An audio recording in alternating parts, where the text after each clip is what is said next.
ಮನೆ ಮುಟ್ಟಿದಾಗ ಅವರಿಗೆ ಅರ್ಥ ಆಗುತ್ತೆ ಈ ದೇಶಕ್ಕೆ ಸ್ವಾತಂತ್ರ್ಯ ಬಂದಿದ್ದ ಕಾರಣದಿಂದ ಇಂಥ ಒಂದು ಕೆಲಸವನ್ನ ನಾವು ಮಾಡಲಿಕ್ಕೆ ಹೊರಟಿದ್ದೇವೆ ಅಂದ್ರೆ ಅದನ್ನ ಮತ್ತೊಮ್ಮೆ ಅವರಿಗೆ ಜ್ಞಾಪಕ ಮಾಡಿಕೊಂಡು ಸಂವಿಧಾನ ಎಷ್ಟು ಗಟ್ಟಿಯಾದ ಸಂವಿಧಾನ, ಬಾಬಾ ಸಾಹೇಬರು ಕೊಟ್ಟಿರ್ತಕ್ಕಂಥ ಸಂವಿಧಾನ ಮತ್ತು ಈ ಜೆಂಡ ನಮಗೆ ಬಹಳ ಮುಖ್ಯವಾಗಿದೆ. ನಾವು ಅದನ್ನ ಜೊತೆಯಲ್ಲಿ ಸಂವಿಧಾನವನ್ನು ನಾವು ಸಂಪೂರ್ಣವಾಗಿ ಅರ್ಥ ಮಾಡಿಕೊಳ್ಬೇಕು. ಯಾಕೆ ಅಂತಂದ್ರೆ ಸಂವಿಧಾನ ಸರ್ವರಿಗೂ ಕೂಡ ಹಕ್ಕುಗಳನ್ನ ಕೊಟ್ಟಿದೆ, ಬದುಕನ್ನ ಕೊಟ್ಟಿದೆ. ಆದ್ರೆ ಆ ಸಂವಿಧಾನವನ್ನ ಅರ್ಥ ಮಾಡ್ಲಿಕ್ಕೆ ಸಾಧ್ಯವೂ ಇಲ್ಲ.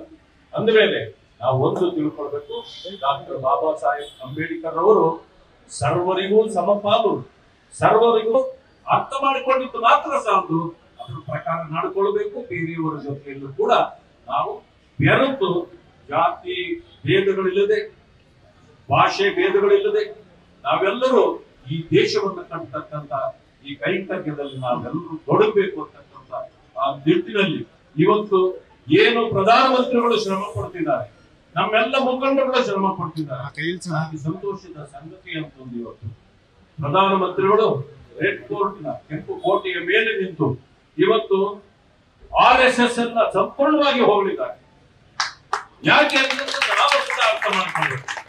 ಒಂದು ಸಮಯ RSS ಅಂತಕ್ಕಂಥ ಒಂದೇ ಒಂದು ಸಂಸ್ಥೆ ಈ ದೇಶದಲ್ಲಿ ಇಲ್ಲದೆ ಇದ್ದಿದ್ರೆ ಭವಿಷ್ಯ ಇವತ್ತು ನಾವು ಪಾಕಿಸ್ತಾನವೇ ಆಗಿರ್ತಿದ್ವೋ ಅಥವಾ ಬಾಂಗ್ಲಾದೇಶ ಆಗಿರ್ತಿತ್ತು.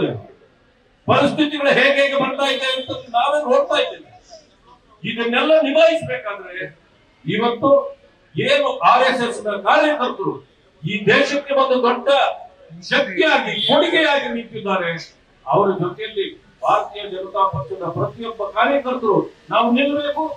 ಈ ದೇಶದ ಶಕ್ತಿಯನ್ನು ಹೆಚ್ಚಿಸಬೇಕು. ಭಾರತ ಮಾತೆಯ ಆ ಒಂದು ಇದಕ್ಕೆ ಶಕ್ತಿ ಕೊಟ್ಟು ಭಾರತ ಮಾತೆಯನ್ನ ಎಲ್ಲರೂ ಕೊಂಡಾಡುವ ರೀತಿಯಲ್ಲೂ ಈ ದೇಶಕ್ಕೆ ಬಂದು ನಾವು ಕೂಡ ಶಕ್ತಿಯಾಗಿ ನಿಲ್ಲಬೇಕು ಅಂತಕ್ಕಂಥ ಮಾತನ್ನ ನಾನು ಕೂಡ ಹೇಳ್ತಾ ನನಗೆ ಅವಕಾಶ ಕೊಟ್ಟಿದ್ದಕ್ಕೆ ಎಲ್ಲರಿಗೂ ವಂದಿಸಿ ನನ್ನ ಮಕ್ಕಳಿಗೆ ನ್ಯೂಸ್ ಫಸ್ಟ್ ನಿರ್ಭೀತಿಯಿಂದ ನಿಮ್ಮ ಪರವಾಗಿ.